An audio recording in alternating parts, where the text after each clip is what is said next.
Hello again, everybody, and welcome to this very special edition of Freeform Friday, or should I say, Freeform Saturday night's main event. As always, I'm your host, David Buchanan, and welcome, one and all. Hope you're all doing well on this cold, snowy Saturday night. We're just waiting for Alan Greenberg to join us, and we will be right here with you. Hope you're all doing well. We got a lot to talk about. And I want to thank each and every one of you for joining us, if need be.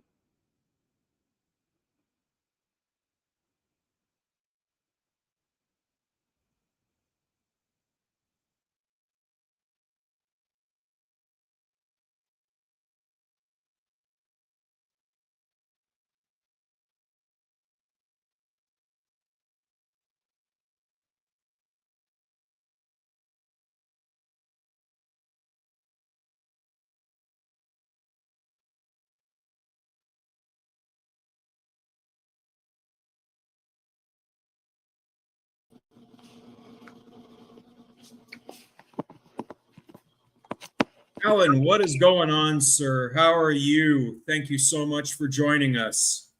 Well, definitely great to be back here on Freeform Fridays because you know what we do. We tell it like it is about the old school wrestling biz. So you've come to the right place to find out the scoops, the retro information, and all the great entertainment we have here with our great host, David Buchanan, and whatever tidbits and trivia and information that I can provide as well.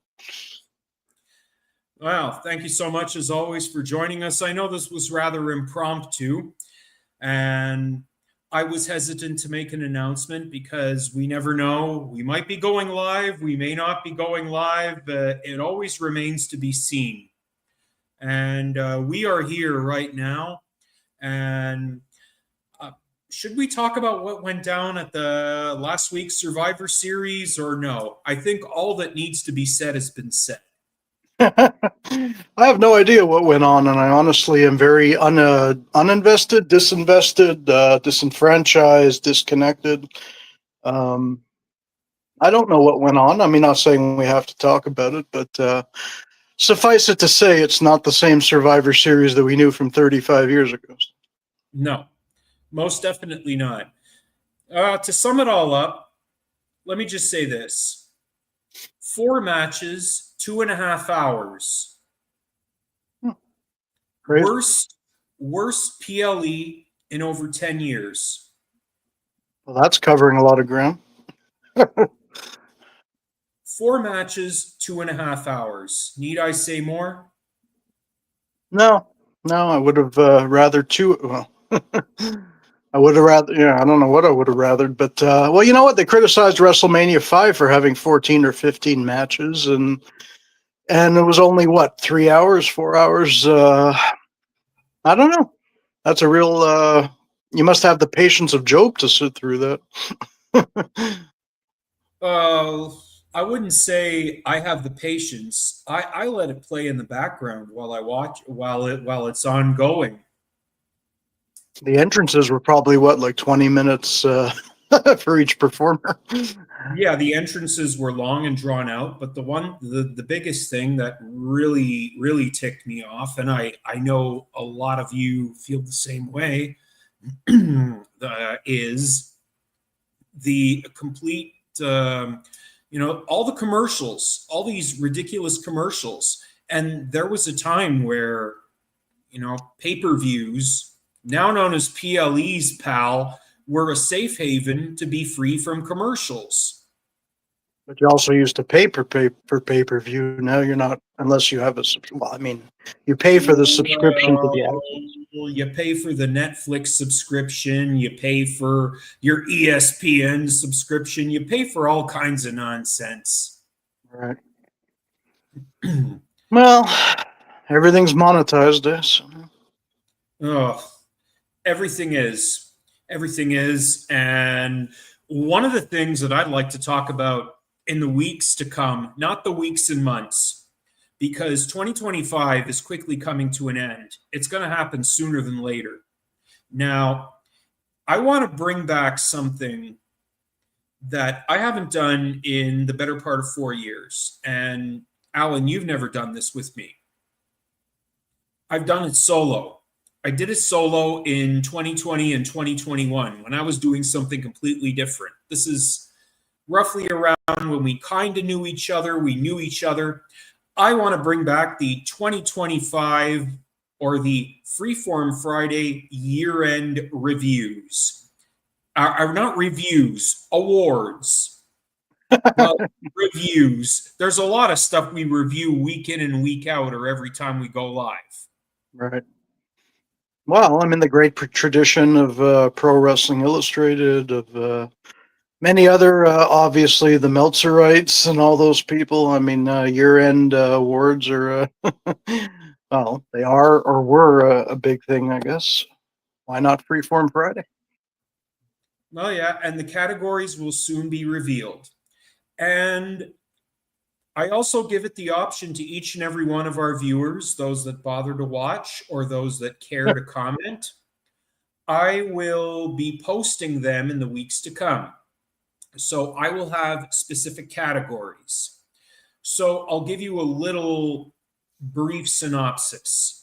So categories include and are not limited to biggest winner, biggest loser, match of the year, wrestler of the year, most overrated. The list goes on and on. I will not go through it all tonight, but you get a sense of where we're going, folks. Can I vote for Triple O as most overrated? Of course you can. But he's not an active wrestler, though. Not anymore, but you never know. I wouldn't recommend it, given his health issues that he's got. That would be terrible. That wouldn't be very good. Jeez. No, not at all. All right, so shall we go straight to the topics that we were scheduled to discuss? These are topics that you brought forward towards me, and as always, I never disagree with your choices. Well, this is a democratic process because here's how this works. We don't talk about modern wrestling, folks. We most definitely don't. What we talk about, however, are topics that don't get discussed or don't get discussed in the light that they should be. So, having said that, let's kick things off. Do you need me to go through my notes, or are you ready, willing, and able? You had your Wheaties today, I imagine. I've had my Wheaties. I'm not Mary Lou Retton, but I've definitely had my Wheaties. There's an old school reference for you people out there. Do you remember Mary Lou Retton? Yes. Do you, David? Yes. Wasn't she in wrestling for a minute or two once? Possibly. Maybe a cameo appearance, or you know what? She was in Los Angeles. I think she made an appearance, maybe like at WrestleMania 2, because they had part of it in Los Angeles. I don't know, but I seem to remember her popping up for New York Minute, but in Los Angeles in the old school WWF. Well, now that you got us started on Mary Lou Retton, tell us a little bit about her for those people that have no idea what you or I are talking about. All right. Well, before MJF, we had MLR, folks. MLR, Mary Lou Retton, was an outstanding upstart, I should say, who took the world by storm in the 1984 Olympics held in Los Angeles by, I guess, being the first person maybe since Nadia Comaneci to, I don't remember if she scored a perfect score, but she was a heck of a medal winner, and she swept the country with her charm, and she was quite diminutive.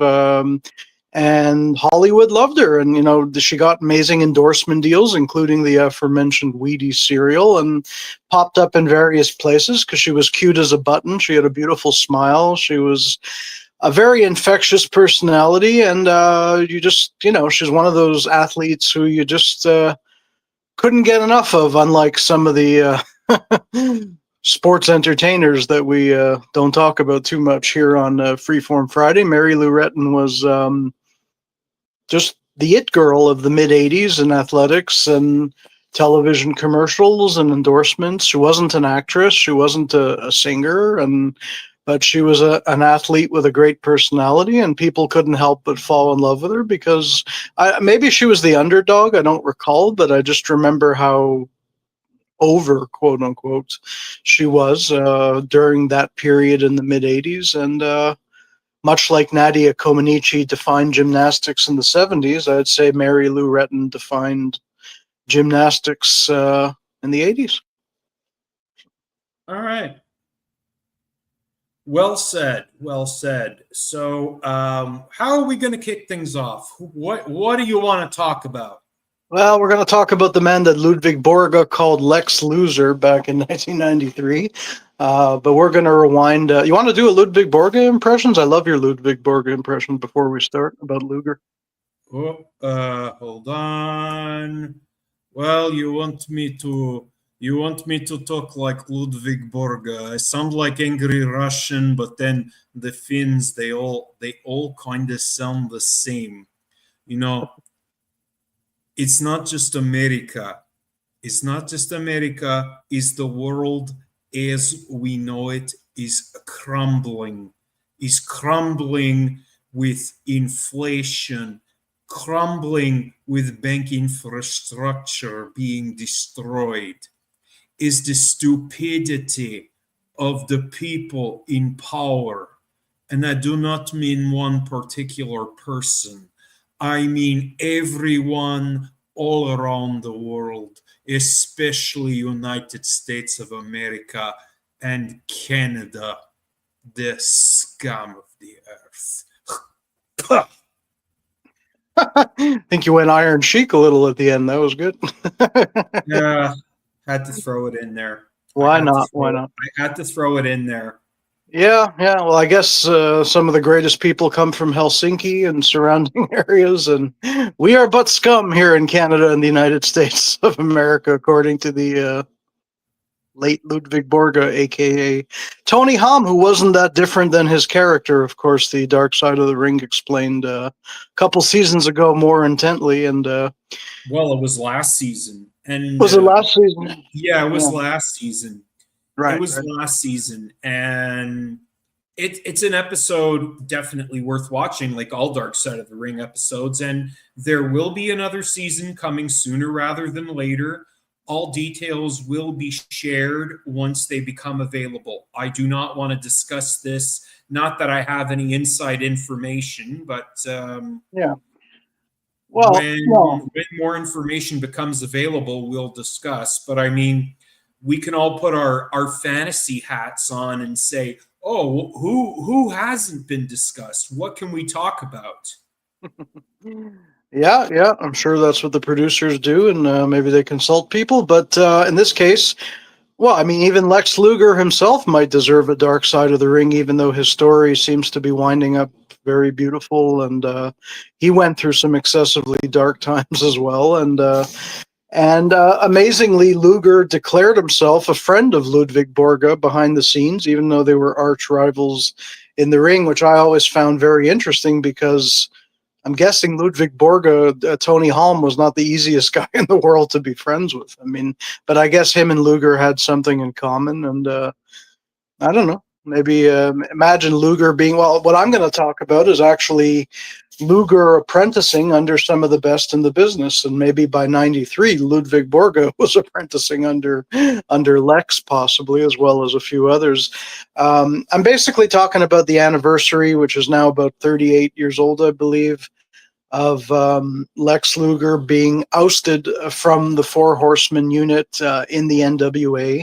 This is the NWA in its last year before Jim Crockett Promotions sold to Ted Turner's World Championship Wrestling. And some thought along the way that Lex Luger was a pretty odd choice for the Four Horsemen, but it was necessitated by, well, a couple things. The reason Lex Luger joined the Four Horsemen, pretty much almost as odd as when Sting temporarily joined in early 1990. Sting's friend Luger, though, joined as basically when he was coming up from Florida Championship Wrestling, and Jim Crockett Promotions was going to take him nationwide because they'd never seen an athlete in wrestling that looked that good. I mean, he was like carved from perfection from a visual standpoint. Of course, he was a former football player and in the CFL and also in the States, not in the NFL, but that alternate league. I think it was called the USFL. Luger was a football player from there, from upstate New York, who basically turned into Lex Luger in the wrestling. Lawrence Fole turned into Lex Luger and was billed from Chicago and just looked like a Greek god, basically. So at the same time as he was coming up from Florida Championship Wrestling, Ole Anderson decided to leave the NWA and by consequence was part of the original formation of the Four Horsemen. And yes, that's the same bitter, gruff Ole Anderson that's become the legend of internet wrestling community lore. Ole basically at this point had come back not really needing the money, but I guess maybe he was bored or Jim Crockett Promotions leaned on him, or I don't know what it was. And he found himself in the first incarnation of the Four Horsemen, but he had told them that he didn't want to stay around like excessively long. He had other things to do. And it turns out what he had to do was he wanted to watch his superstar amateur wrestling son, Bryant Anderson, who later got into professional wrestling, do his thing at the state and I guess national level, perhaps. He was a great amateur wrestler. So Ole said, well, bye, I'm leaving. So, it left not only the NWA with a bit of a gap, but it left the Four Horsemen with a real gap because you kind of need four, right? And J.J. Dillon, basically the manager, served as the fifth, even though sometimes he would step in the ring, which we'll talk about in a few moments. Now, Luger basically happened to be coming in. They thought, why not this guy? But he seemed like an odd choice in a way because he didn't have the experience or the wrestling skill of the other horsemen at the time, being Tully Blanchard, Arn Anderson, and of course the nature boy himself, Ric Flair. He was a bit of an odd fit, but he just looked so incredible that they figure we're going to just pound this square peg into this round hole that was Lex Luger in the Four Horsemen. And it lasted almost a year. But it was becoming quite obvious that Luger was destined to, well, first of all, he was different than the other horsemen in character and personality, but also he was destined to be a solo star. And he needed to be groomed for a run with Ric Flair at the top of the cards. So they were going to get him out of the Horsemen, and it would take him quite a few months to replace Luger. But at this time, they're saying, okay, Luger is going to turn babyface, get him out of the Horsemen. And how do they do it? Well, on December 2nd of that year, 1987, the way it was done is they were doing a bunch of Bunkhouse Stampede battle royals at different house shows then. Pay-per-view was in its infancy, and they were just coming off a week earlier, the disastrous Starrcade 87 pay-per-view, which had as the semi-main event Lex Luger versus the American Dream, Dusty Rhodes. Is it time for a Dusty Rhodes impression? We did Borga. You want to give us some Dusty while we're talking about Dusty, David? Oh, baby, you want me to do the American Dream that the bros. Talk about Lex Luger, baby. Oh, Lex Luger, baby. Well, later on, he will be called Lex Loser. But let me tell you something. He was definitely not a loser, but he used to play football for the Montreal Alouettes. And then he used to also play football. And then I talked to a guy, Pepper Rogers, and I asked him, baby, have you ever heard of Lex Luger? Oh, at that time, he was known as Larry Fogg. And he said to me, Daddy, I'm not surprised he's a wrestler because all he ever did in football was hold, baby, hold. Are you suggesting he was a bit of a coward, Dream, on the football field? I'm not suggesting nothing. I just know what I was told, baby. That's what I was told. That's what the American Dream, that the Rose was told. And oh yeah, Cody Rose, my baby, my pride and joy. He's still WWE champion. And then tonight, well, not tonight, baby, not tonight, daddy, but he's gonna take on the winner between Obafemi and Ricky Saints. That's the kind of champion he is. Who's the first person before Ricky Saints? Obafemi. Obasemi? Obafemi. Boy, I'm out of it. I don't even know who that. I know who Ricky Saints is, but You see, this is where I could no longer continue as Dusty, and where I could tell this is where I had to return to David. Your alter ego. But I can always bust out into Dusty Rhodes imitations or all kinds of others. More that I've been working on to come in not the weeks and months, but the weeks to come. Well, they're always a treat, David, and I thank you for taking this interlude to give us Dusty's impressions of Lex Luger in the voice of the late, great Virgil Runnels Jr. Much appreciated. Yes. Yeah. All right, so back to what we were saying before that. So Dusty and Luger battled at Starrcade 87, Chi-Town Heat, and it was basically what it was in a steel cage, but the pay-per-view, of course, was a huge flop because of Vince McMahon's incursion with Survivor Series 87, but a mere week later, it was time to turn Lex babyface, and during these bunkhouse battle royals, it came down to different people at times, but on December 2nd at the Knight Center in Miami, they were having another one. And at the end, it turns out the Horsemen were left in the ring, not Flair, but you had Blanchard, you had Anderson, and even J.J. Dillon, the manager himself, who would wrestle from time to time.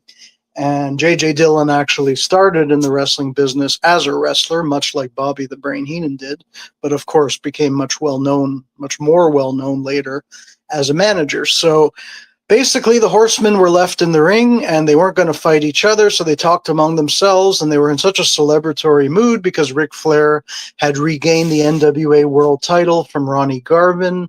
In the main event of Starrcade, the Four Horsemen were on top of the world. So J.J. Dillon said, I'll tell you what, boys, how about me? I want to win this battle royal. You guys jump out and I'm going to take it this time.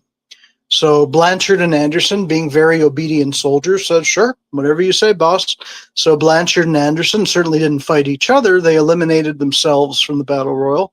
And Luger was supposed to do the same next so JJ could have his hand raised and I think maybe win, I don't know, $25,000 or whatever the kayfabe prize was or whatever they were working towards. So Luger, though, decided, wait a minute, I don't think I want to do this. And he said, I deserve to win this battle royal. So Blanchard and Anderson and JJ are like, we are the Horsemen. You follow orders. The Horsemen, the leader said, get yourself out of the ring so JJ could have his hand raised. But Luger refused, and he wound up throwing JJ out of the ring to win the battle royal.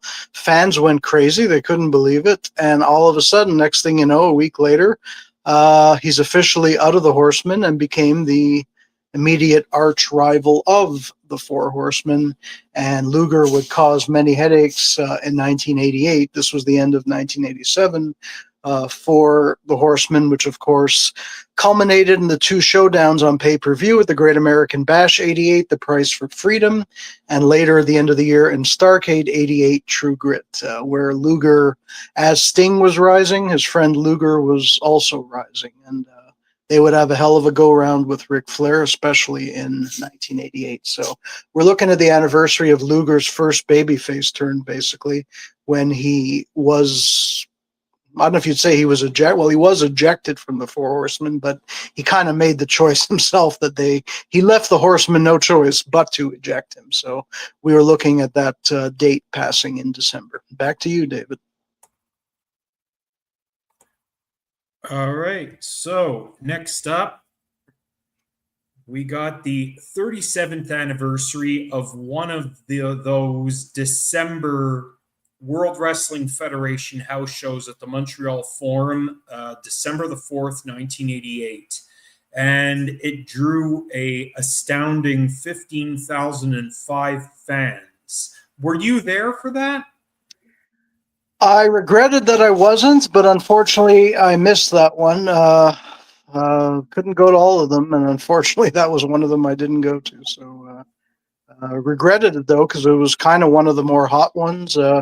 Because of the main event, it was drawing better than expected business around the horn. So instead of getting, this was the era when the attendance was starting to go down a bit. So to get 15,000 back in the forum was really exciting, and it was all centered around the burgeoning feud between Hulk Hogan and the newest heel threat to the world heavyweight title. Although at this time Hogan wasn't the champion, it was Randy Savage, but he was still the biggest heel threat because he had assaulted basically the Golden Goose, Hulk Hogan, and we're talking about the late Ray Traylor, the Big Boss Man, with his manager Slick, who was a very credible opponent for Hogan at this time. Now, Hogan had just come back from filming No Holds Barred, participated in the SummerSlam '88 main event, of course, with the Mega Powers versus the Mega Bucks, and the Mega Powers were running strong at this time.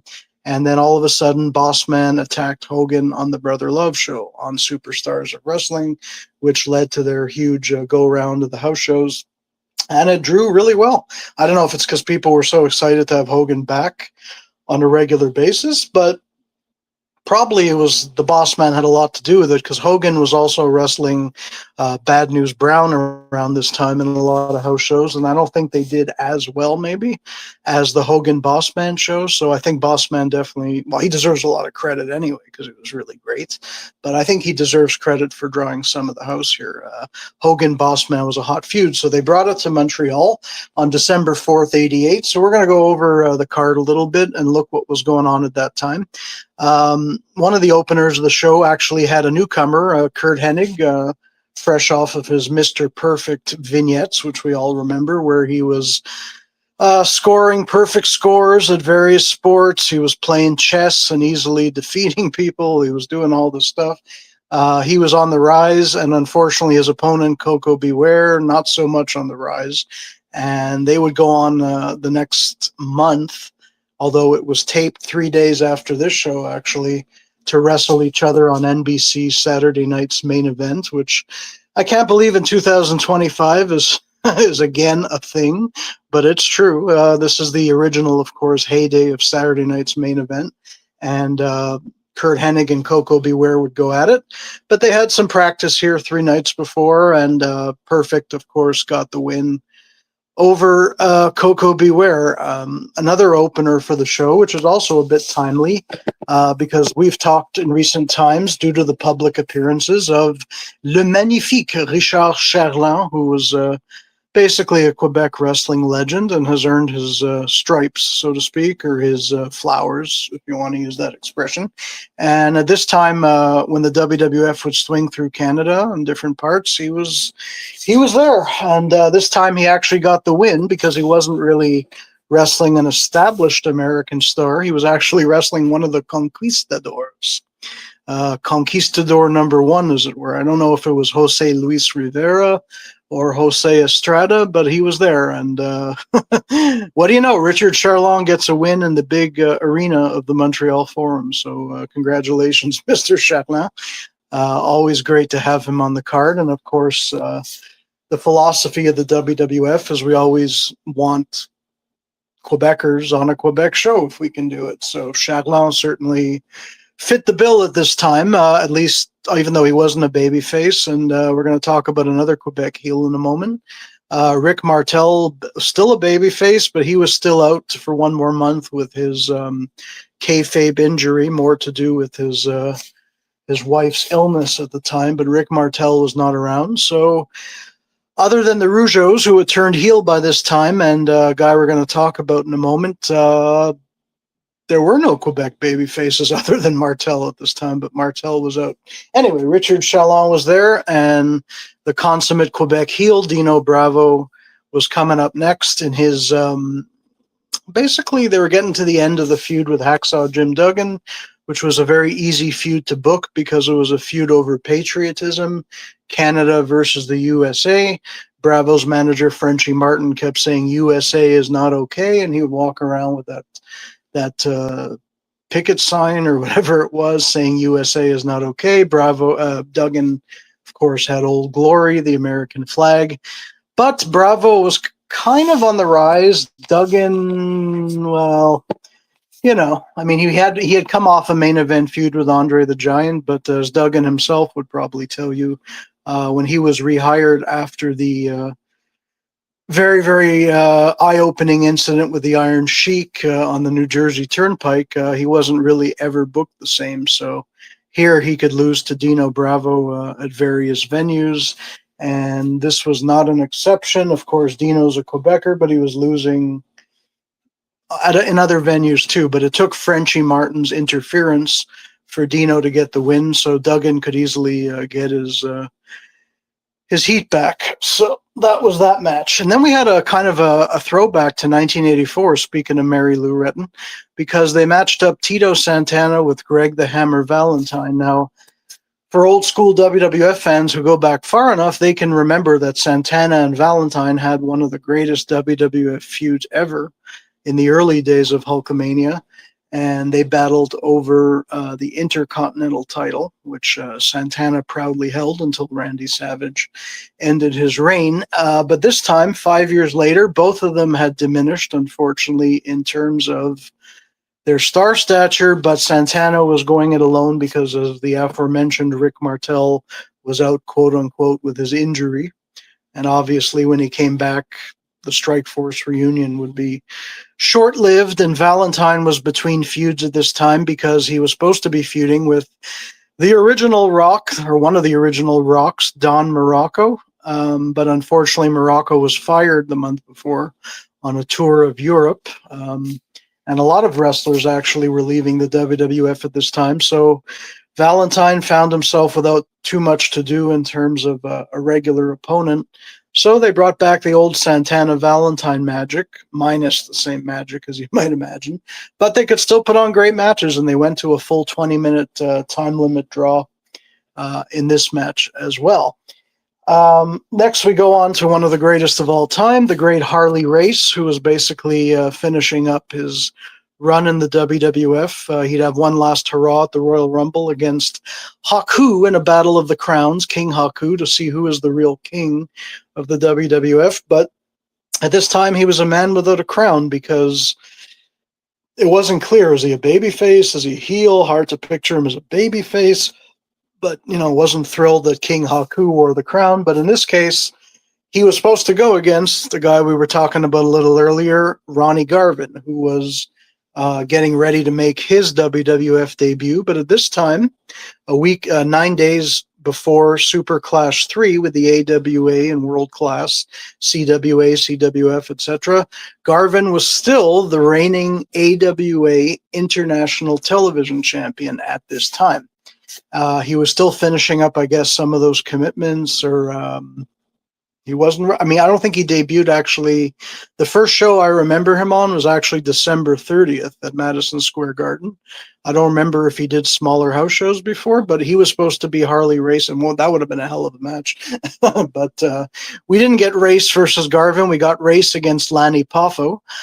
Certainly no slouch, the late Lanny Poffo, but he was just at the tail end of his babyface run and would soon morph into the character we know him well for, the Genius. But he was still the babyface, leaping Lanny Poffo at the end of his babyface run. Substitutes for Garvin. Of course, Harley Race wins the match. Next, we go on to what could have been a hot match in a way, because the Hercules-Ted DiBiase feud was pretty hot. But at this time, before they went full tilt with the DiBiase matches, Hercules went around the horn with Mike Jones, Virgil, the Dusty Rhodes named bodyguard of Ted DiBiase. So the idea was they could get more mileage, I guess, out of the Hercules-DiBiase feud by having Hercules wrestle Virgil all around the circuit. Now, Hercules pretty easily won these matches. Virgil was considered not a full-time wrestler. Before he got to the WWF, he, in fact, was a full-time wrestler. And obviously, when he turned babyface in 1991, he'd become a full-time wrestler again. But this time, he was just the really muscular, intimidating bodyguard of DiBiase, who, when called upon, could step into the ring to defend the rights, the dignity, the whatever, the causes of his employer, the $1 Million Man. But Hercules had recently turned babyface. This could have been really big because Hercules didn't totally have the personality. His interviews were not bad, but he didn't have the total, he wasn't, I don't know, it didn't connect with the fans as well as it could. But Hercules, just coming off the babyface turn, a very famous controversial angle where his manager, Bobby Heenan, sold him down the river by selling him as a slave, if you could believe it. I mean, talk about political incorrectness. To the $1 million man, Ted DiBiase, Hercules rebelled, became a babyface, was endorsed by the Mega Powers, teamed with the Mega Powers at Survivor Series, and Herc was off and running. Now, the real story behind the scenes is that Hercules had all the tools to be a huge star in the wrestling industry. Sometimes for short whiles he was, but if you really want to see the great part of Hercules, like forget this part of his run and even the WWF, but if you watch Ray Fernandez, Hercules Hernandez, and you watch him in Mid-South Wrestling in Oklahoma and Louisiana, he was a beast. He was absolutely incredible. But by this time, had a great physique, but he was a little bit neutered in the character department. Anyway, Hercules defeats Virgil. Now the match we're going to get to before the main event is a pretty interesting one. We had Boris Zukov, half of the Bolsheviks, yet another non-Russian playing a Russian. We're getting to the end. We're getting to the point where the Berlin Wall is going to come down the next year. So it's pretty hard to portray these Soviet athletes as these evil communists. But Boris Zukov stuck with it longer than most. And he was actually scheduled to wrestle Owen Hart in his early incarnation as the original Blue Blazer of the late 80s when he was doing his first run as the Blue Blazer. But unfortunately, the Blazer was injured and couldn't make it to Montreal. And the reason, certainly painful for men to hear about, but he had suffered a testicular injury, if you could believe it. You could believe it. I guess it's, it's a very physical endeavor, professional wrestling. And at the Survivor Series 88, Greg the Hammer Valentine had injured his testicles during a leapfrog gone wrong by Owen. And he was out for a while. So Owen, the Blue Blazer, couldn't make it to Montreal. And in his place was newcomer Tim Horner, who was no stranger to NWA, Mid-South UWF wrestling fans, WCW wrestling fans, Smoky Mountain wrestling fans, but in the WWF was completely unknown unless you watched some of those other groups. Tim Horner's legendary team, as far as I'm concerned, was, he was a singles wrestler, but as a tag team wrestler, he formed a somewhat acclaimed tag team over the years with Brad Armstrong, one of the undisputed best workers in the wrestling business who did not get his just due in front of the camera, but he was incredible. Now, Brad Armstrong and Tim Horner was pretty damn good too, and they had a great run as the Lightning Express, certainly in the UWF, but that was around the time that Jim Crockett Promotions bought up Bill Watts's Mid-South, or Bill Watts's UWF. It had been rechristened at that time and kind of became a pseudo enhancement talent, lower card, even the tag team of him and Brad Armstrong. But Tim Horner is a very capable wrestler, and at this time he had a enhancement talent run with the WWF. Here he was facing Boris Zukov. I don't know if the Blue Blazer probably for sure would have gone over if he was there, I think, but unfortunately Tim Horner was there. No offense to Tim. Tim lays down and loses for Boris Zukov. Now, for the reason everybody was there, Hulk Hogan and the Big Boss Man. And this feud was hot. They went at it. And believe it or not, Hogan didn't get the clean win just like that because they really wanted to get some mileage out of this feud. So what they did is they actually had Hogan win by countout, which was not the typical way they ended a lot of main events at house shows in these days, especially ones involving Hulk Hogan. But in this case, I guess it was warranted because there was return business to be had, and Hogan wasn't even the world champion at this point, so I guess he didn't always have to get the clean win.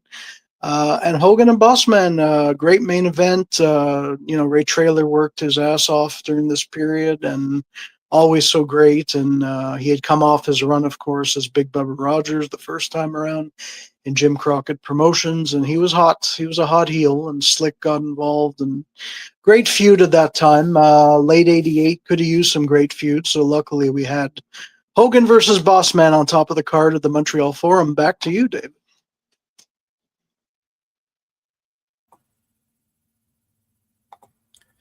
All right. Yes. So, other than that, we were also going to look at a career of another person that not many people talk about.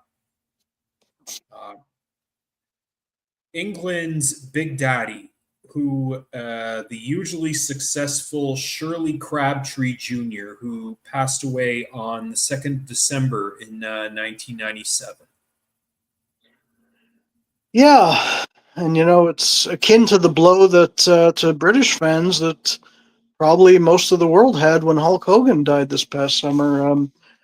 Shirley Crabtree Jr. was basically the Hulk Hogan of England during one of the most peak interest in wrestling as a business and as a sport and a pastime. In the era, basically just before the WWF completely swept countries outside of the United States and Canada.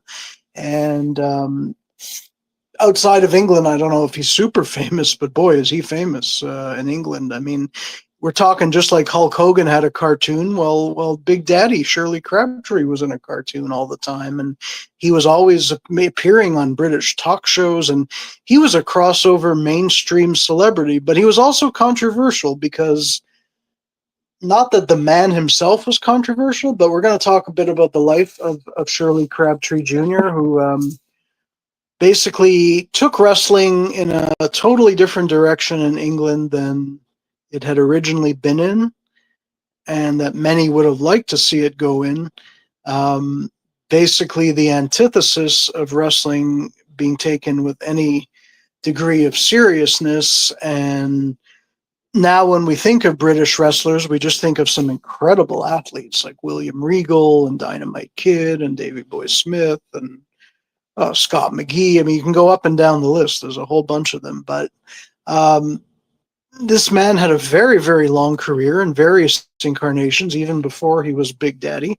So I'm going to talk about the intertwined history of British wrestling with who Big Daddy was. Now, Big Daddy is basically in England, among people on the street who aren't necessarily wrestling fans. He has the mainstream recognition that a Hulk Hogan would have, and would probably still, that people outside of wrestling knew who he was. So in England, you didn't have to be a wrestling fan to know who Big Daddy is.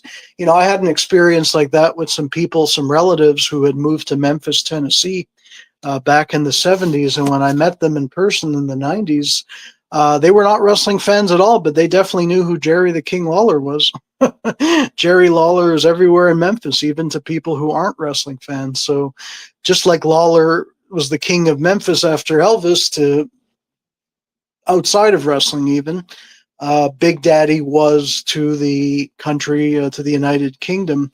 Now, wrestling was presented in a very different way on television than it was here in North America, at least in Canada and the United States at that time, because here wrestling was a self-contained show that for 1 hour you'd set aside time to watch your favorite wrestling program. This is long before the Monday Night Wars and 2-3 hour shows, etc., etc. But in England, it was done differently. Wrestling was but one block in a whole Saturday afternoon deal called World of Sports. So it was part of a several-hour-long television show that featured different sports, and wrestling was slotted, I guess, an hour in with the other sports. So they were part of, on the ITV network at that time. So ITV presented World of Sport. I don't think it's pluralized. I think World of Sport. Wrestling was part of that, basically joint promotions. Very interesting way that, because I guess wrestling is pretty much, it's being literally recognized as a sport here, because the rest of the program is other legitimate sports or whatever. So basically what the promotion that was behind it was joint promotions, which was kind of England's version of the National Wrestling Alliance, where basically they had a bunch of territories, different promotions, just like the National Wrestling Alliance had different promotions under their umbrella. Mid-Atlantic, later Jim Crockett Promotions, was the biggest one, and just like Jim Crockett Promotions would be the biggest member of the NWA, well, Joint Promotions would be the biggest promotion of Joint Promotions. And that was the group that basically decided they were going to transform Shirley Crabtree, pretty interesting name for a 300-pound bruiser, into Big Daddy. But the reason this all came about too is because the promoter of Joint Promotions was Mr. Crabtree's own brother, Max Crabtree. So let's talk about the early days and how this all happened, and who Shirley Crabtree was.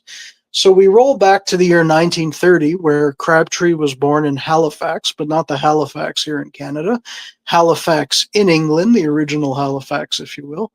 And he was born into a family where his dad, Shirley, also named Shirley Crabtree, Sr., if you will, was a professional wrestler. And he followed in his father's footsteps. Well, one of the things he experienced early in life is that he was bullied relentlessly in school, Shirley Crabtree, because of his first name and the fact that Hollywood's biggest star at that time was the cute little girl who would dance around, was a great dancer, named Shirley Temple. So the fact that he had the same first name as Shirley Temple earned him a lot of scorn and bullying from the kids. Now, his father had the name too. Apparently, at that point in British history, Shirley was a bit of an unusual name, but it was definitely a man's name. So it's, I think later on, of course, it could have been for either gender, but it was rare. But that's why the kids didn't recognize it and they made fun of him. So he had many jobs in his life, Mr. Crabtree. Eventually, he became like a bodybuilding type of guy, and he played rugby, and he became a wrestler the first time around as himself, and had a reasonably successful career. But wrestling underwent a very big lull around just before World War II, because wrestling had started to veer off into more sideshow vaudeville stuff with mud wrestling and all kinds of stuff. So they eventually banned it off television, and they couldn't really, well, not television rather. Well, no, television was probably just getting going at this point, but it was kind of banned in general, I think. And when it came back, it kind of came back big in the 50s, just like in America when everybody started to get a television set. But this was, he wasn't Big Daddy yet. So what happened is he eventually left wrestling in the early 60s after he had finished his run as the bodybuilder Shirley Crabtree and all this. And he went to take a job in the coal mines, a tough job.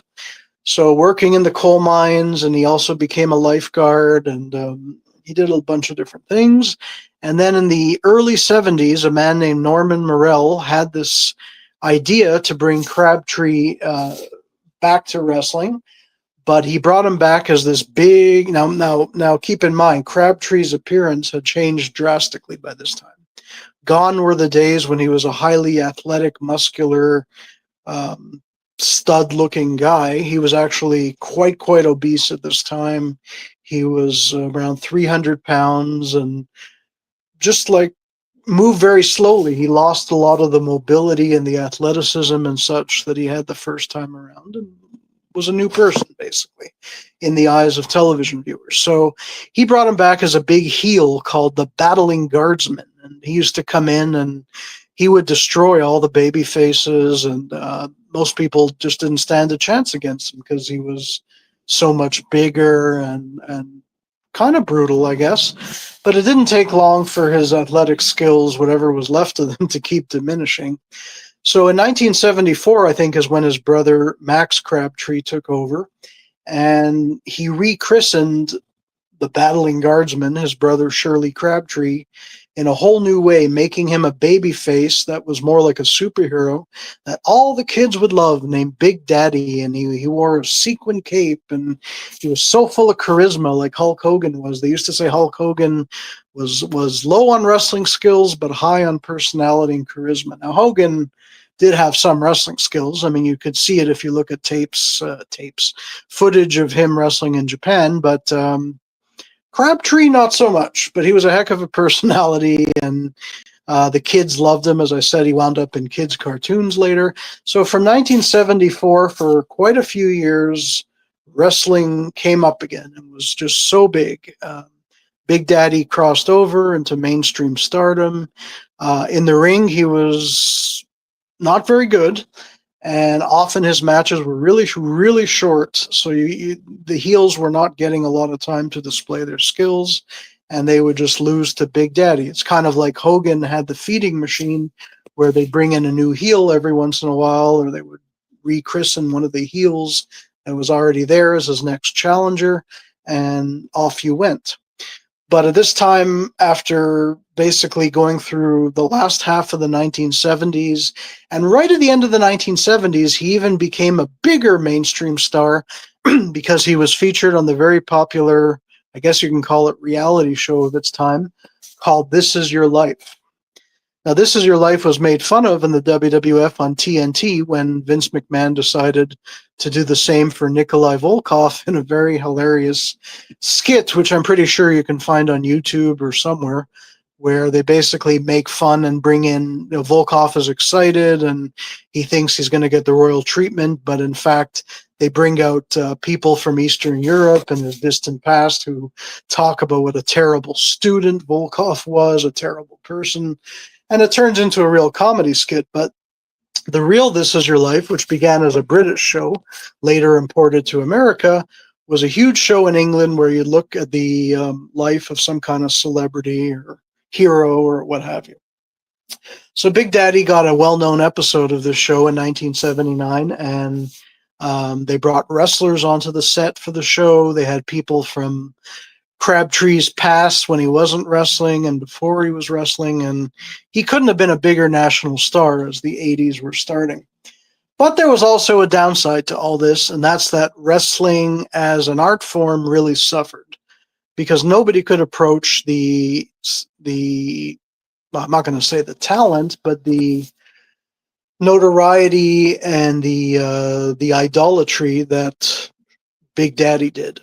And he brought along a guy who American fans will remember from both maybe Stampede Wrestling, but for sure in his WCW run as the Loch Ness Monster, being Giant Haystacks, who basically the reason he came to Canada and the US, I think, is because British wrestling basically died at the end of the 80s. So he decided to come here when he was very late in his career and practically immobile to make his fortune, that being Giant Haystacks, who I think wrestled as Loch Ness and Stampede, but in WCW, you may remember him in 1996 as the Loch Ness Monster.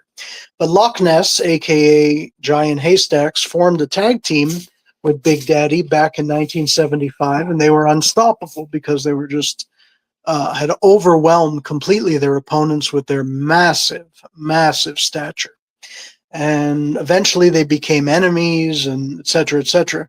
The angle, by the way, where Big Daddy, who was a heel as the battling guardsman, turned babyface, was actually quite a well-known storyline in the UK, where he was wrestling Kendo Nagasaki.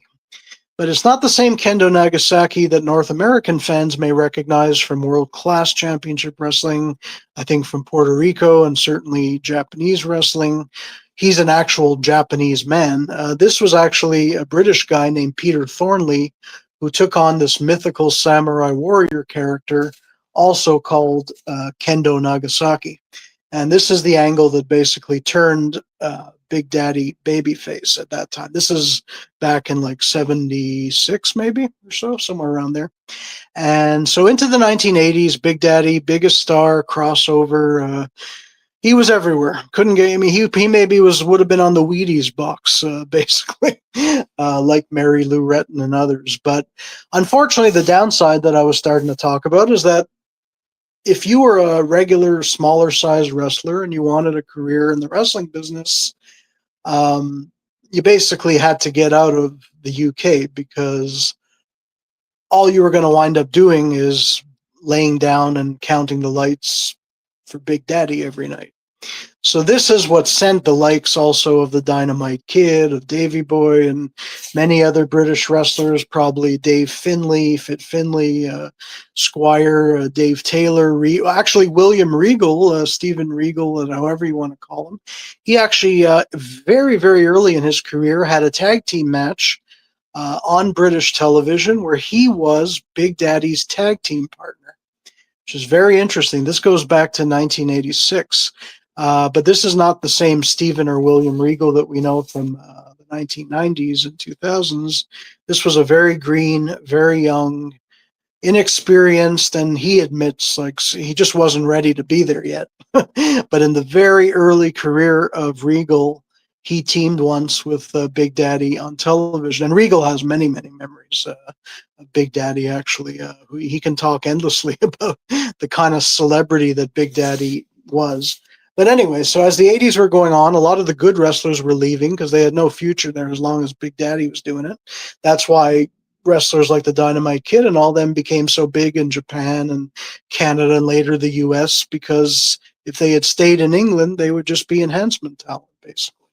So we should actually, as much as some people criticize the era of UK wrestling that Big Daddy represented, it basically, perhaps unintentionally, provided a gift to the rest of the wrestling world, because we got some of the best junior heavyweights, cruiserweights, and stuff that happened to be British. They were in the 80s, especially by the mid 80s, getting out of England because you had a real ceiling, almost like you could say about WCW later during the Monday Night Wars, that if you weren't in the top dozen or so of the top talent, you weren't going to go past a certain point, regardless of your talent. And in this case, it was quite similar. So some people had kind of a negative outlook on the Big Daddy era because he wasn't very technically sound. He wasn't the greatest wrestler at all, but he was a character, but nobody could approach being as big as him. So, he was the way to go. Unfortunately, the times started to change and the steam started to run out. And in the late 80s, everything came crashing down mostly because of two incidents. One of them wasn't even an incident. One of them was one of his best opponents during that era actually wrestling a match with Big Daddy and dying in the ring at the end of the match. So Big Daddy was the ultimate in happy-go-lucky. All of a sudden, he's wrestling the huge King Kong Kirk, real name, I think, Malcolm Kirk, in 1988 on British television. And at the end of the match, Big Daddy does his usual giant splash, and Kirk doesn't get up. But a lot of the fans watching this think, well, that happens all the time, right? The wrestler gets pinned, you get splashed by Big Daddy, and that was the end of the show. That was the main event. So they didn't know any better, so they figure, okay.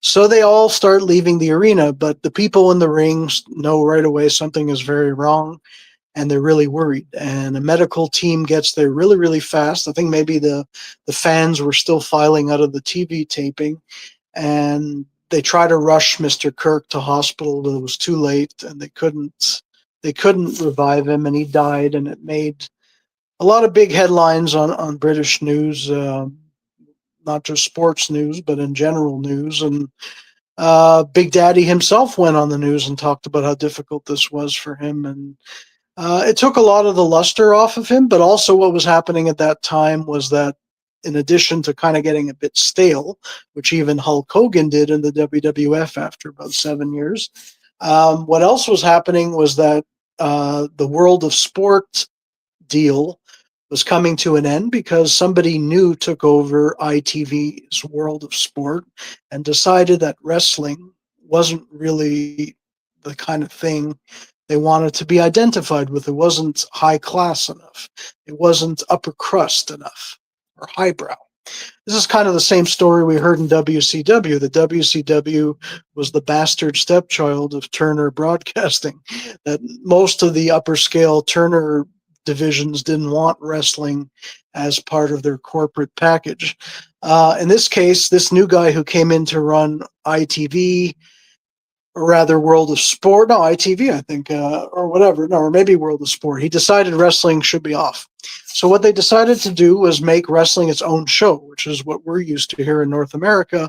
But at this time, the WWF had made its incursion into England, and they were airing their show, subsequently, where like after the joint promotion show, you'd have WWF television, or before, or whatever. So they were kind of lumped together, but as their own show, and they just couldn't stand up at this point because they lost a lot of the good talent, and the Big Daddy act was getting a bit old and whatever. So British wrestling really went down the tubes at this point in a lot of ways, especially in that promotion. So next thing you know, Big Daddy just keeps on wrestling. He didn't stop wrestling until near the end of his life, but he wasn't nearly as big as he was during his incredible heyday. And he goes on to wrestle all the way through the 90s until 1996. His star dimming more and more as time went on, but he was very tenacious. And then after he stopped and retired in 96, in 97, he had a stroke, unfortunately.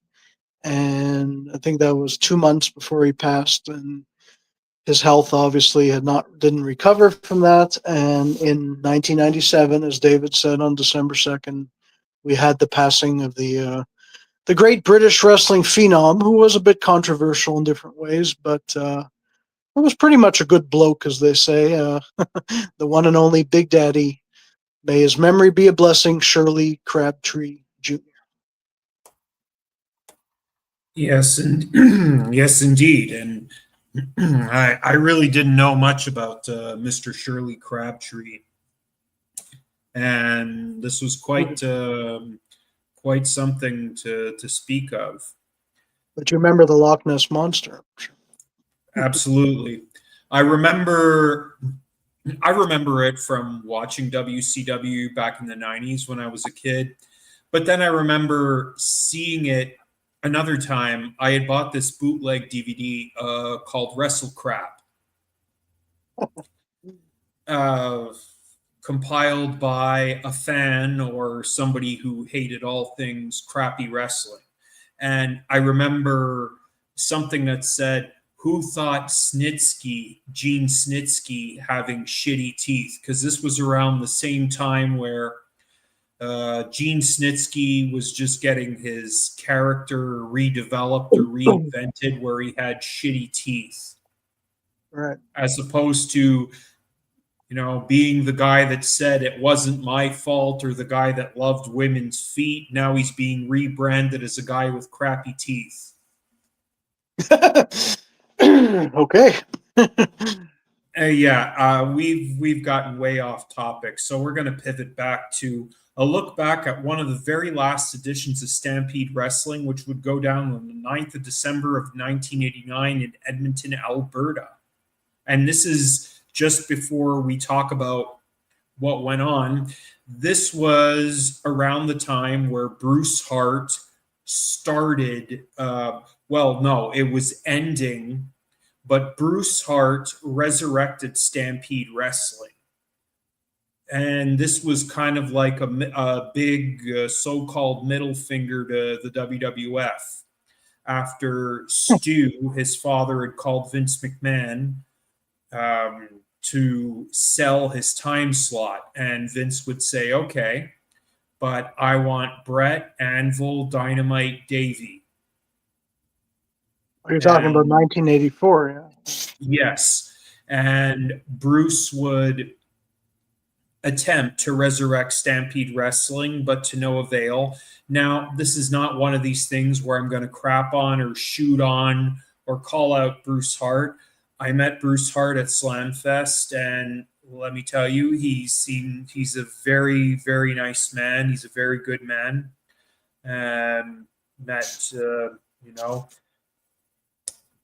Bronwyn Billington, as well as Dynamite's widow, also.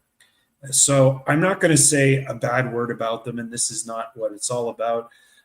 We're here to talk about the event that I just talked about. So at this time, I turn the floor back.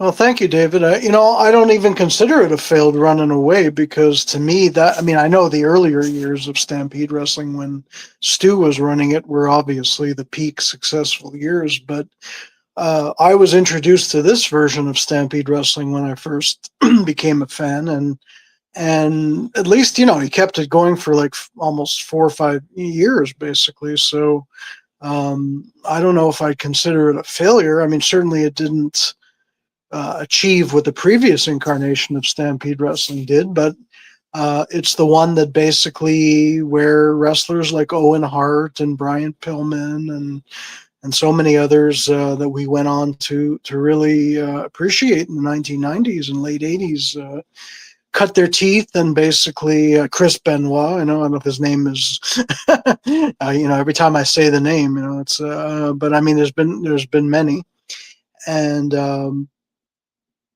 actually, it's funny because I've mentioned this before on free.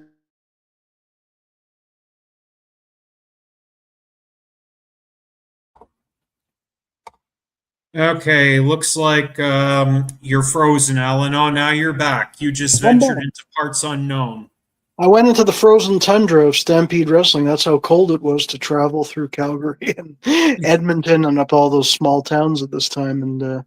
And Stampede Wrestling was really glorious. You know why wrestlers love to work in Stampede Wrestling, despite the weather being like obviously disadvantageous to working in Florida for Eddie Graham and company, where you could lie on the beach, or working for the Fullers in Alabama. One of the best things about working for Stampede Wrestling, besides its reputation as a really impressive wrestling territory, was that it was interesting because every other wrestling territory, pretty much outside of in Japan, wrestlers had to pay for their own transportation expenses, whether it was renting cars, driving their own cars, all that stuff. The expenses of being on the road and driving before people flew places much.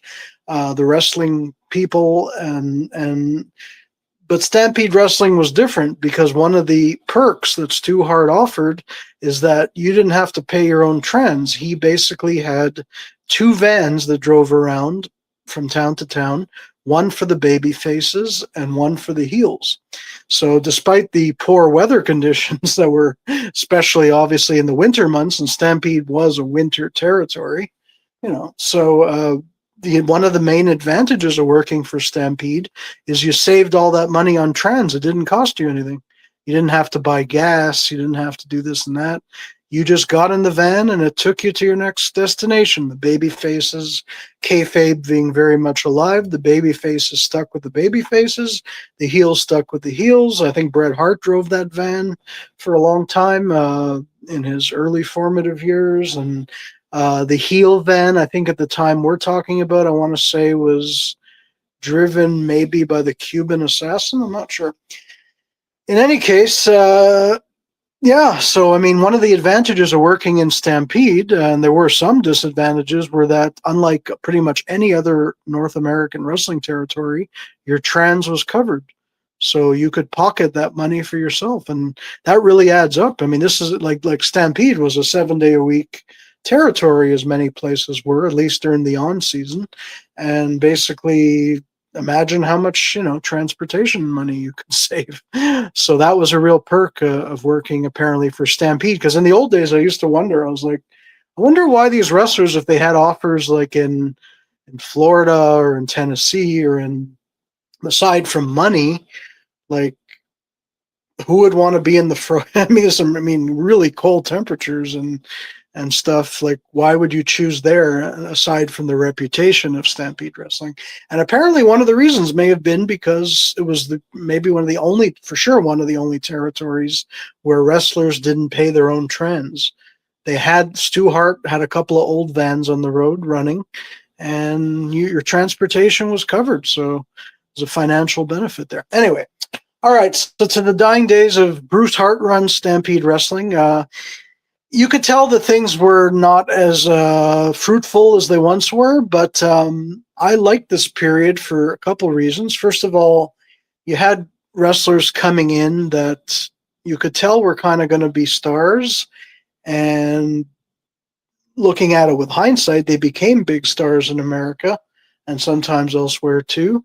But Stampede had them, and I liked what was happening on top too, because basically Makan Singh, Mike Shaw, aka Norman the Lunatic, Bastion Booger, Friar Ferguson, etc., had left to go work in the States in the NWA at this time, and he was kind of the head heel kingpin, who took over once guys like Bad News Allen left to the States. Bad News Brown is Bad News Allen, and guys like that. And even, so what I did like is they decided that without Makan Singh there, who the Meltzerites kind of worship the character that, of all things, like his stable of heels, the Karachi Vice, was really, really well liked at that time by the wrestling underground. And it seems kind of funny to me because the wrestling underground, as you know, especially in those days, well, even now,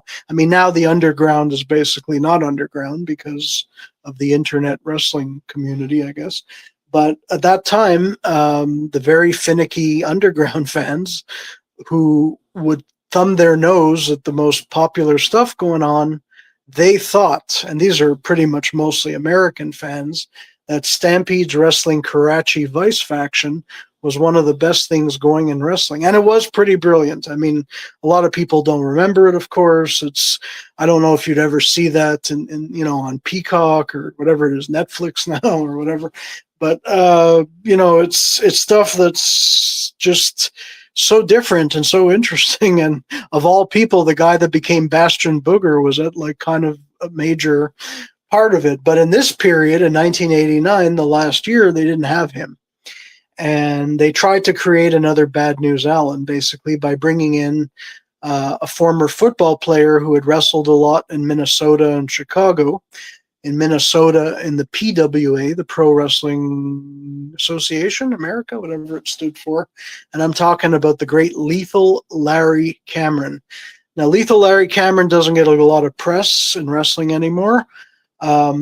He, after Stampede closed, he did very well in Europe for himself, but unfortunately he died quite prematurely. He died in 1993 of a cardiac episode, I believe it was, well before his time. And even in wrestling, I guess his death was overshadowed that year by Andre and Kerry Von Erich, Dino Bravo, etc. And Cameron was quite good, and I believe in his football stint, he may have had a stint with the Ottawa Rough Riders. Is that what they're called, the Ottawa Rough Riders? He played Canadian football before he was in wrestling, as far as I know. Anyway, so Cameron played a very good heel. I mean, you couldn't be Bad News Allen, nobody could, but he was damn good. And even Owen Hart wanted to stick around in the latter time of Stampede Wrestling after his run as the Blue Blazer didn't work out in the WWF. And so they had a good little thing going. It wasn't enough to make it survive, although Calgary Wrestling did continue after the closure of this version of Stampede Wrestling. So we're going to look at what was going on the television show on December the 9th back in 1989, a mere 36 years ago.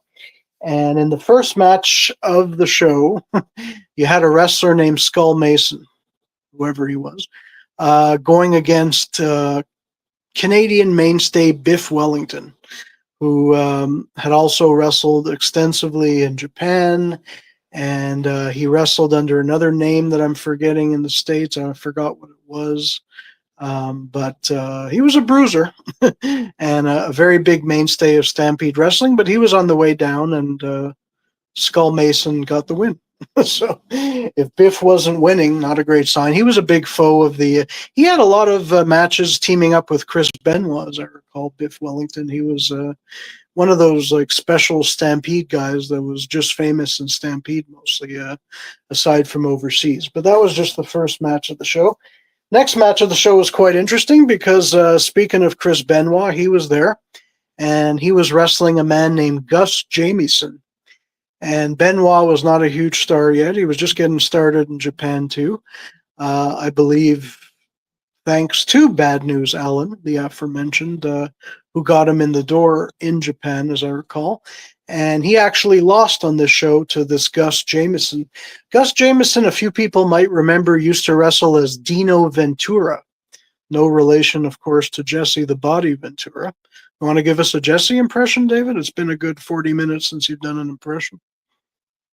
Oh, well, shall I talk like Jesse Ventura being calmly, or shall I talk like an excited Ventura? Because I'll tell you something. I signed a Legends deal, which is null and void. Goes to show you that the WWE does not have a sense of humor. Triple H is just like Vince McMahon. Although at least he don't have to worry about forming a union. No, I guess he doesn't. Thank you, Jesse, for that very big insight. I didn't even know his deal was null and void. What does that mean? That they released him prematurely? Well, it's just that his Legends contract has run out, and they decided not to renew it. Yeah. Not surprised about that. Yeah, for sure. Well, he's been absent. He's been absent from Saturday night's main event. The last time we saw him, he didn't even do commentary. He was just there at the opening of the show to say what he was most excited about. But what did him in was when Jesse went off script during the Drew McIntyre Damian Priest cage match. And with the ending, what kind of BS is this? Yes, I guess the very tight corporate ship didn't like that. No, they did not. Well, probably what he was really excited about on that last Saturday night's main event was making his exit just the way he came in from WWE. Sometimes you can't go home again, and unfortunately, I don't think Jesse really fits in, at least he fits in among those who respect and like his legacy and love his persona, but I wouldn't say with the new wrestling fans, if you want to call them wrestling fans, and the sports entertainment fans, I don't know if he fits in. That's what it is, I guess. But he'll always be, of course, revered by the old school pundits of pro wrestling, right? It was fun while it lasted. Indeed, and Jesse can keep himself busy in various other ways. But so outside of Jesse, we go back to I forgot why I brought up Jesse Ventura. See, I'm getting old like Jesse too. I don't even remember why I was talking about. Oh, because of Dino Ventura. That's right. Because Dino Ventura, no relation to Jesse, also wrestled as Gus Jamieson, and not a big career here in the States, but I believe he also had a run in the Japanese smaller promotions throughout the 1990s for a certain while. Anyway, so after Benoit loses to that, we go on to the match between Bob Emery and the Archangel. Now, this is really interesting because both Bob Emery and the Archangel would have a very big tie to the NWA, but not in the way you'd think. Bob Emery was an enhancement talent for Jim Crockett Promotions, and he also did some enhancement work for the WWF in the late 80s too. But Stampede Wrestling thought they could maybe market him as a single star, and they tried. In this match, he got the win over Archangel. Now, Archangel's connection to the NWA is pretty interesting too, because some people may remember him as enhancement talent Curtis Thompson. Later on, he adopted the gimmick, I think, in Tennessee of the U.S. Mail, but mail spelled M-A-L-E rather than Postal Service Mail, M-A-I-L, which almost is a precursor to the American Mails, Marcus Bagwell and Scotty Riggs. But because he was thought to be like he had the Chippendale dancer look and whatever, they made him U.S. Mail, but it was a play on words. Now, other people who in the early days of WCW may remember Curtis Thompson and his more memorable persona of the one and only half of the Patriots, Firebreaker Chip.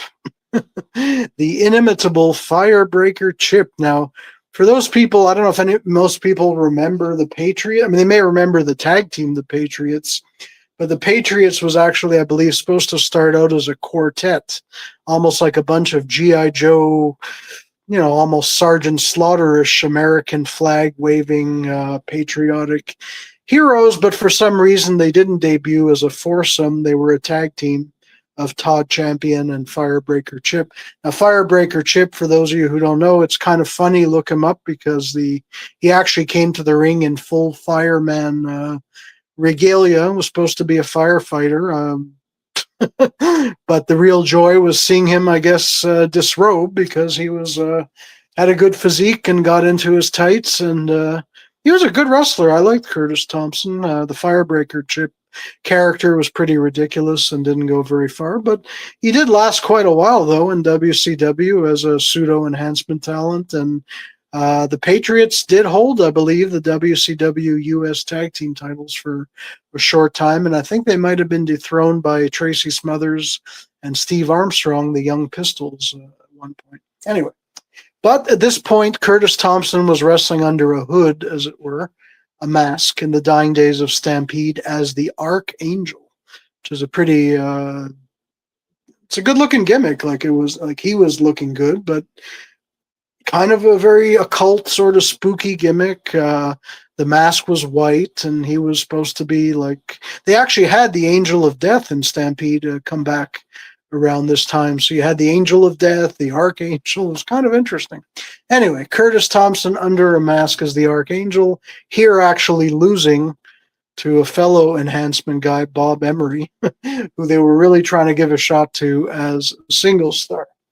Next, we come to a man that many, if not every, wrestling fan pretty much knows, and I'm talking about the one and only Konnan of Mexican and WCW wrestling fame, who very, very early in his career made a stop in Stampede Wrestling for a while. He didn't look or talk like the Konnan that would become K-Dog in the NWO Wolfpack and all that later on. Very different. This is even before his huge success in Mexico and in AAA and all that. And he was really good. Lucha Libre was not very often seen on Canadian or American wrestling screens. So, and again, Stampede Wrestling was not just shown in Calgary. It was carried all the way across Canada on the sports network TSN, which is kind of the Canadian equivalent of ESPN. So Stampede actually had national wrestling coverage the way that kind of even the WWF or the AWA, I guess the AWA would be a better comparison, they did with their weekly show on ESPN. So in Canada, Stampede Wrestling had that. So if you were big in Calgary, they could watch you in Newfoundland, they could watch you in Nova Scotia, they could watch you in British Columbia, and even right here in Quebec. So that's how I was weaned onto Stampede Wrestling, besides what was written in the wrestling magazines about that. And I always loved watching Stampede Wrestling, but this was the latter days. Konnan, before he became an American or huge Mexican star, was doing very flashy moves, and Konnan at this time was wearing a mask. He was hooded just like the Archangel, and Konnan and Archangel wound up feuding with one another.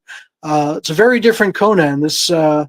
He had a real bodybuilder's physique. His voice doesn't sound like the Konnan that we know from later on, and his style, his wrestling style, is night and day from what we came to know in WCW later. So a very young, a very buff, and a very sort of mysterious under the mask Konnan, who was being pushed too, and he got the win on this TV show over a guy who, speaking of British wrestlers getting out of Britain, Johnny Smith, the actual legitimate cousin of Davey Boy Smith, who pretty much only had success in Stampede and in Japan. I don't recall him ever making an impact in American wrestling, but for a while, Davey Boy Smith's cousin, in real life his cousin, Johnny Smith, was a Stampede star, and but he was also on the way down in the card, and he lost to Conan, who was on the way up. And next we go to the semi-main event of the show, and this is for the Stampede British Commonwealth mid-heavyweight title, a match between the aforementioned Bruce Hart, who David was talking about. He was the champ, and he was going against a man who was very big in the Karachi Vice when it was going, the Great Gamma. And the Great Gamma was a very big heel in Calgary at this time and before that. And he stood a legitimate chance of winning the belt, but Bruce Hart was to emerge triumphant on this particular occasion. Bruce Hart retaining the Stampede British Commonwealth mid-heavyweight, whatever title. But that wasn't the big title there. The big title was the North American Championship that in 1988 and 89 alone had been held by Makan Singh, a.k.a. Mike Shaw, a.k.a. Norman the Lunatic, etc. It had also been held by Don Morocco, Don the Rock Morocco. It had been held by Davey Boy Smith, the one and only. And it was also held by Lethal Larry Cameron. Lethal Larry Cameron was doing a great job as champion, I thought. But this was a non-title match, and this was basically near the end of Stampede's run, and he was wrestling one of the greatest wrestlers you could watch in North America or Japan, and I'm talking about Owen Hart, the aforementioned. The late, great Owen Hart came in back to the family business during the final run, and he actually got the non-title win over Cameron, which got people excited that in a title match he could perhaps beat Cameron, but the promotion was soon to close up shop after this and then splinter into various smaller promotions, and TSN would continue to air Calgary wrestling even after Stampede closed for a while, when it became the CNWA with a lot of the same stars as were in the dying days of Stampede and stuff. And so it was an interesting roster. The TV shows were still pretty good. You know, I thought the TV shows were still well done. Ed Whalen was not around by this time, who was the voice of Stampede Wrestling, and obviously a lot of the bigger stars from earlier eras was gone. But I thought Cameron and company did a pretty admirable job, and with talent like Chris Benoit and Owen Hart, etc. I mean, Conan was really good. Steve DeSalvo came back, who was just a really brutal, strong, big guy who failed in his limited WWF runs, and WCW fans may remember him at the same time as Firebreaker Chip when he had a very brief run as the Minotaur. There, totally scary looking with contact lenses, pretty big, intimidating bodybuilder guy in real life. And there were two Steve Strongs in wrestling. One of them was this guy, Steve DeSalvo, and he also came back for the final year of Stampede Wrestling, final years of Stampede Wrestling. So this was December 9th television, and if you were a Stampede fan, well, you weren't going to be able to watch much longer, unfortunately. Back to you, David. Yeah, and I just wanted to show you this in case you hadn't seen it. So this is signed by Bruce Hart, personalized to me. Wow. That's super awesome, man. And right over here, that's Brett. Oh, wow. So cool. So I just thought I'd bust that out. I was also going to bust out when we were talking about Haku, the crown and cape, but I think this is more than enough. So the last topic that we're going to be talking about tonight, and thank you all for always joining us. Thank you for liking what we do. I know it's not always something you're used to hearing about, but maybe you would like to, maybe check out what we talk about or what Alan talks about. And as always, may I remind you, as I did in the description, if you enjoy what it is that's going on, be sure to hit the like, subscribe, and hit the notification bell so you get notified every single time some new content is posted on our YouTube channel. We are still growing and we still have a lot of growing to do, but thanks to each and every one of you, onward and upward, slow and steady wins the race. We're going to get there.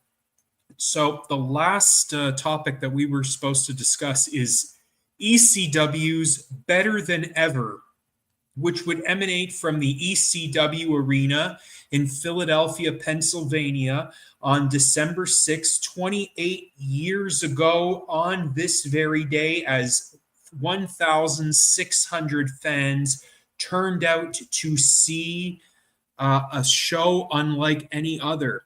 So I'm going to leave it back over to you, Alan, to tell us all about it.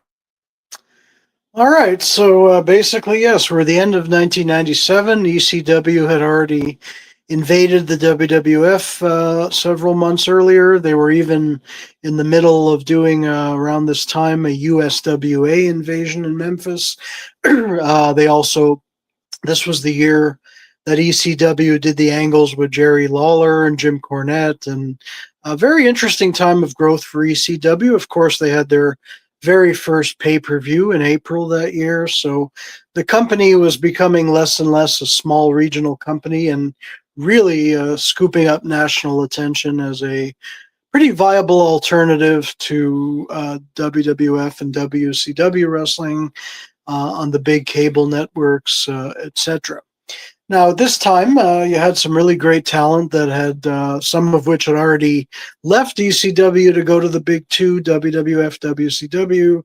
They'd actually come back at this point. There's been a couple like that. And very interesting time in ECW. So they start the show off with what I consider a very interesting tag team, because you have one half of the Fantastics, Tommy Rogers, but Bobby Fulton is not his partner here. You have the certainly well-known by today's wrestling fans, Jerry Lynn, when he was a very active wrestler back in those days, and obviously would go on to big things with WCW. He'd already been in WCW by this point, and of course would later be involved in WWE in different capacities and such. And the team of Tommy Rogers and Jerry Lynn, well, it's an odd pairing, but certainly they're both excellent in the ring at this time. Tommy Rogers is no longer with us, but they took on them full-blooded Italians, talking about Tracy Smothers.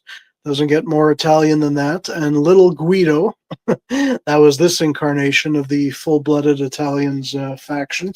And a very entertaining opener it was. Now, this was also the days when ECW Arena would run, they would actually show a lot of the card on television over the next week or 2 weeks.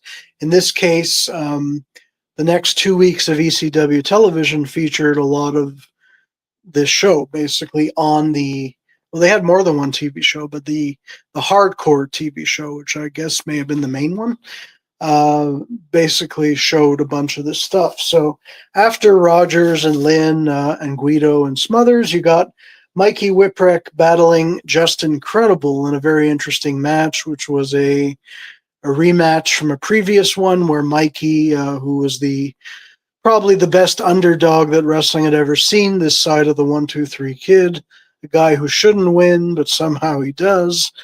Very excellent character back in the days of ECW, and here again he got the win over Justin Credible. Now, Justin Credible, Pete Palaccio, is unfortunately still making wrestling news in the year 2025, but he's not making wrestling news for having good matches or wrapping up a career in the ring. He kind of is making news for some of his out-of-the-ring activities, and a lot of people like the man. He's a very nice guy, but he's involved in a lot of controversies over the last year or two, and just hope he gets well and gets himself okay, because he doesn't seem to be in a very good place in life. So not the reason you want to make the wrestling news, and I wish, I'm sure David joins me in wishing Justin Credible, a.k.a. Pete Palaccio, a.k.a. Aldo Montoya, well. Well, I don't really want to go in depth, but a lot of his I know Stevie Richards has talked about it on his show, Mhm. and it all revolves around asking people for handouts, asking people for money. Or even worse, sometimes promising special autographed merchandise and Right. then not actually following through and all this. Exactly. But then again, this is the wrestling business. Oh yeah, he's all yeah. Apparently, a bunch of promoters are angry at him too because or people promoting autograph signings, conventions, and it's really sad to see because he's actually one of the more well liked people in wrestling. He's when his head is on straight, he's a pretty cool guy from what I understand. So he was an unofficial member of the Clique, as you may recall. I couldn't tell you. Never met the guy. I couldn't tell you. I've never met the guy. I've seen his shoot interviews, and he tells some interesting stories, Yeah. albeit interesting stories, but I never met the guy. But I've seen the way he's acted, and I've seen Stevie Richards talk about it. And Yeah, and I think it's people are sad because like he's not one of those people that has a questionable reputation before all this happened.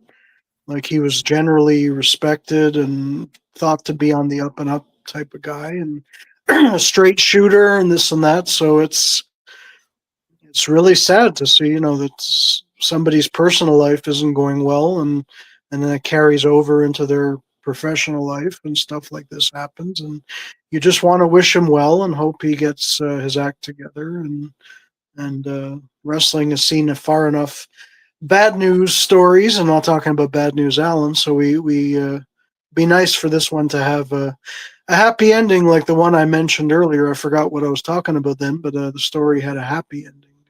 well, Oh, I'll let Luger. you collect. I'll let you collect yourself, and we'll pivot back to what we were talking about instead of getting involved in all these Yeah, sidebars. sure, no problem. And I do remember now it was Lex Luger I was talking about. That if they did a Dark Side of the Ring, he has a kind of happy ending.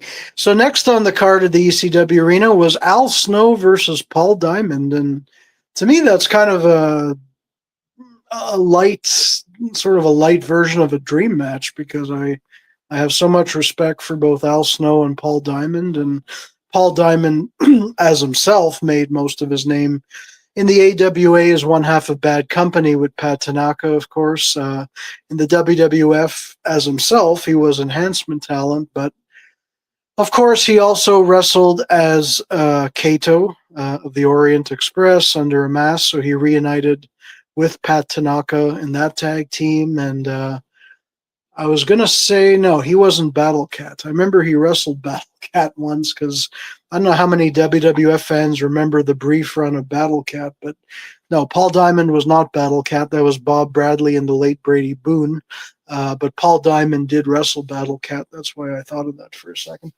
After that, you had the incredible team of Chris Candido and Lance Storm go at it with opposition. And I don't think you could ask for a more ring sound team than Chris Candido and Lance Storm.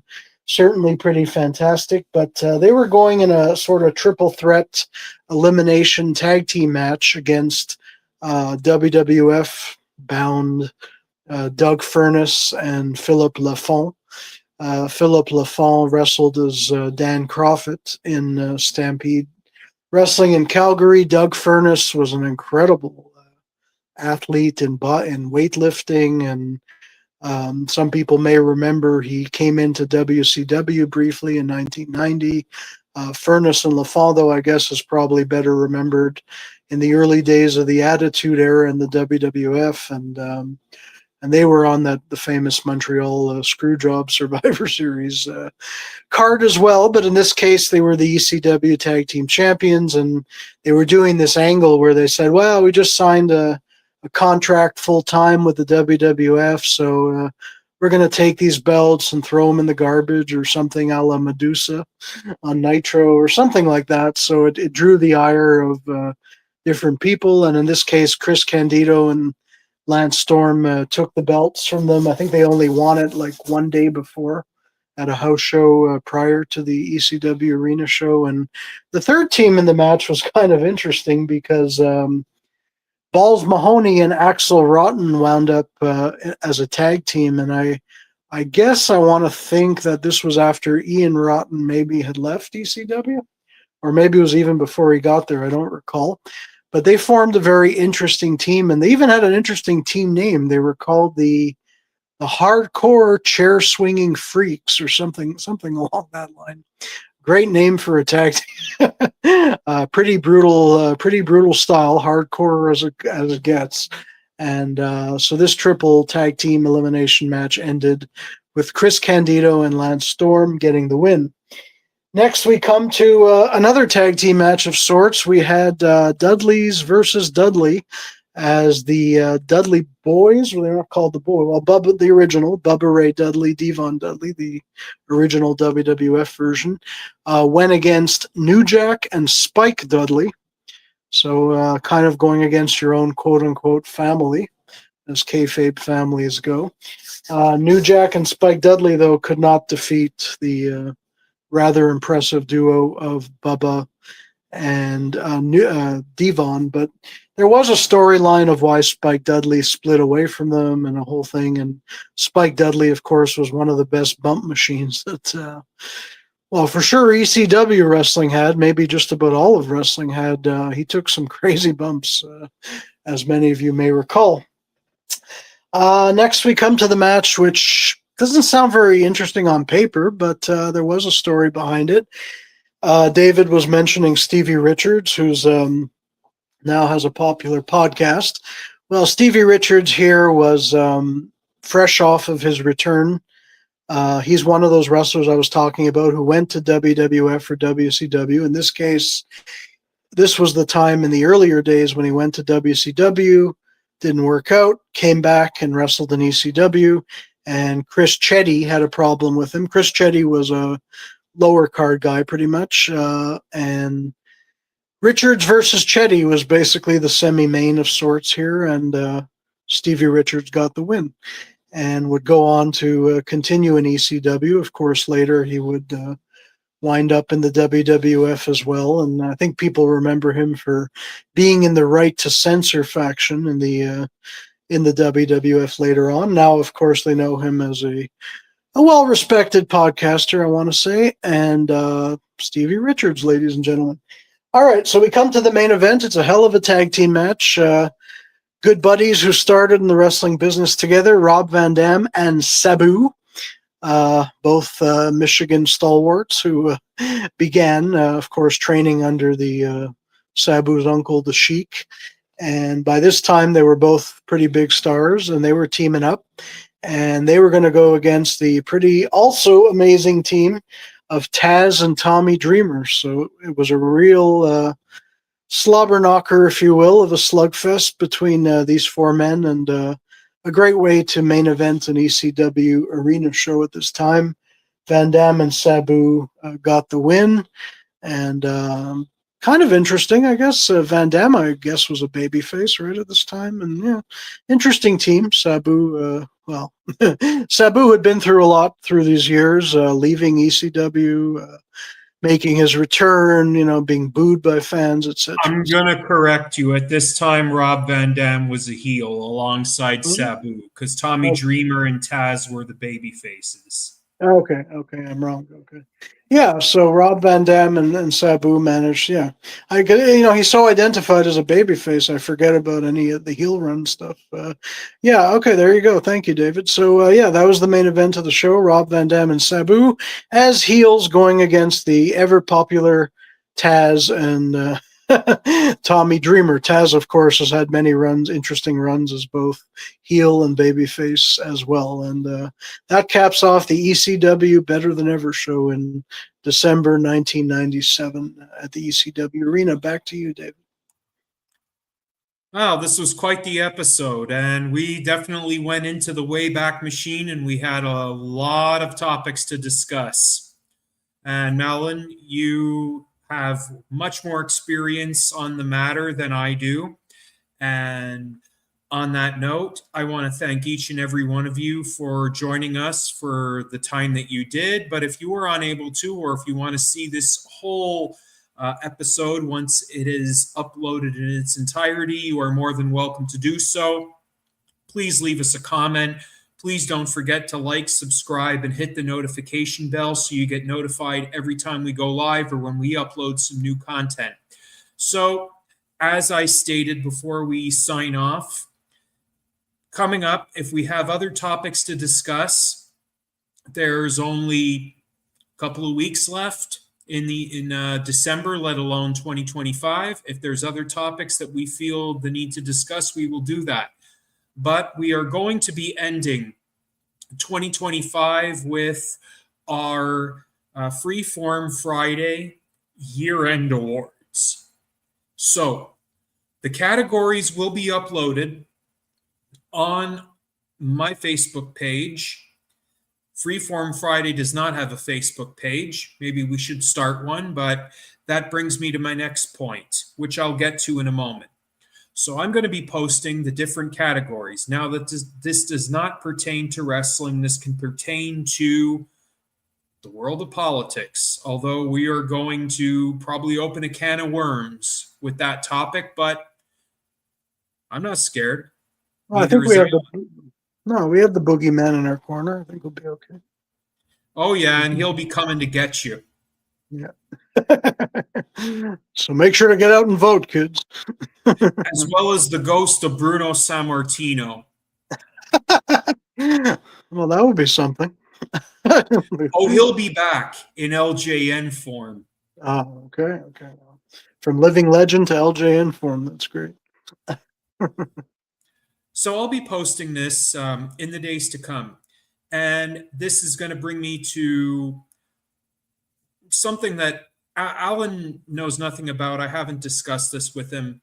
But I think moving forward, if we are to continue in 2026 and beyond, this is going to be one of the last few episodes which we stream on Facebook.